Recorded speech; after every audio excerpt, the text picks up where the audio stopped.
Another area is the Department of Corrections that has done 2 jail studies in a row, and both of those jail studies have pointed out to flaws in the way that the jail has, or the way they're currently monitoring the inmates.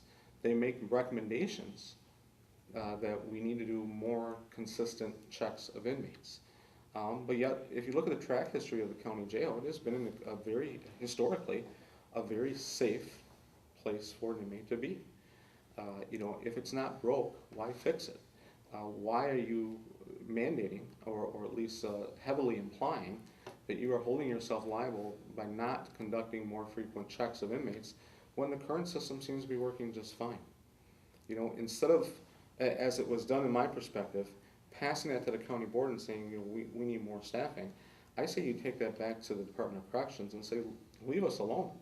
We're doing a good job, we're doing the best we can, and our services can better be provided in other places. How do you kick it back to the Department of Corrections, though? Isn't that the entity that sets the standards? Yeah, but that entity is also controlled by the state of Wisconsin.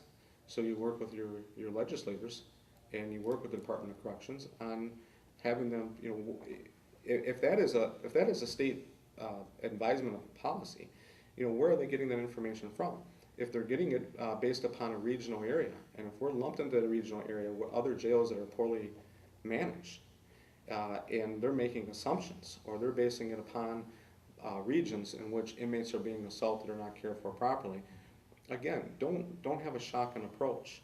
Go after those administrations that are not doing it properly. The ones that are getting through and working well and not having inmate assaults or inmate injuries or anything like that, well, then they seem to be doing a good job. Don't make it other people's problems. And I feel that is done a lot of times in our state. It sounds like you want to change the standards, though. If you're working with legislatures, doesn't that take a long time? Well, yeah, but it's got to start somewhere. Again, you asked me what the difference is between me and my competitors. I feel that I'm going to be a sheriff, that I'm not going to be a micromanaging sheriff where I am going to be managing the entire day-to-day operations of the jail. I feel that it's the sheriff's responsibility to put people in charge to do the day-to-day management. It's also the sheriff's department, the sheriff's responsibility to set the tone and the philosophy of how the department is run. On the bigger picture, the sheriff has a lot of clout and does have a lot of weight. The sheriff should be acting as a liaison to the county board and should be acting as a liaison to the state to get communication going and get things done that are more efficient for their own county. Can you name 3 specific changes in the management of the sheriff's office that will happen once you take office? First one, I think, just being a sheriff that is willing to speak more in favor of the issues with the county board. I believe that I can work with the county board to set goals and go after them. I'm going to set realistic goals. Am I going to come in? I'm not promising them hiring 5 new deputies my first year, and then I'm going to have $1.5 million in revenue by my second year. I'm not making promises. I'm just saying that these are things that has to be done. It has to be done for the safety of our people.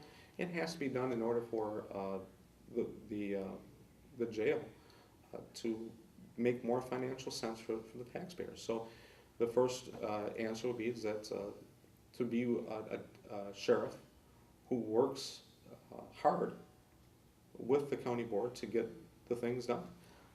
The second thing would be I'm a planner.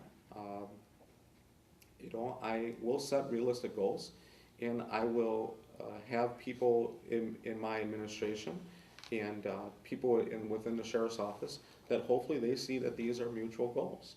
I don't think that you can find a deputy or a member of the current administration that if you ask them to say, wouldn't you like to have more deputies out on patrol?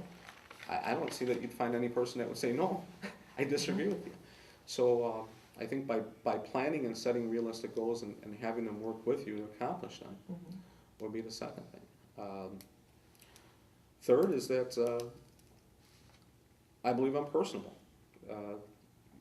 Some of the people and some of the staff members that I've spoken to feel that the sheriff is not in tune with everything that goes on within the entire agency of the sheriff's office.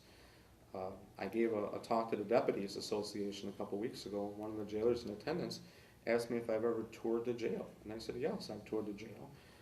I still bring people to jail, on a common occurrence. Even though I'm an administrative lieutenant, I like to be out there with my officers. And I told that particular jailer, I said that once I am elected sheriff, and after a couple months of getting acclimated and situated, I plan on putting myself through a training program in the jail, so that I can better understand their needs, I can better understand what they go through on a daily basis. And then when I have to make a decision, not only will I make that with an understanding of what they go through, but I will also form new relationships with people that I may not see very often working at an administrative level. You mentioned that you wouldn't be a micromanaging sheriff. Have you got some ideas about how you would delegate and to whom? I think that there's a great staff, and that's the other thing that I said is that, boy, if you're going to run for sheriff, there's no better county to run than Columbia County, because from top to bottom, they are good people.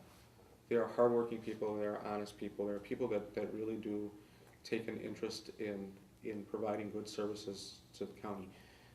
Despite the burnout factor, and despite the amount of overtime, the things that our deputies are being asked because of the resources that are not there, you never hear a complaint from the sheriff or the chief deputy that says, when we had an incident, we made some phone calls and we couldn't get people in.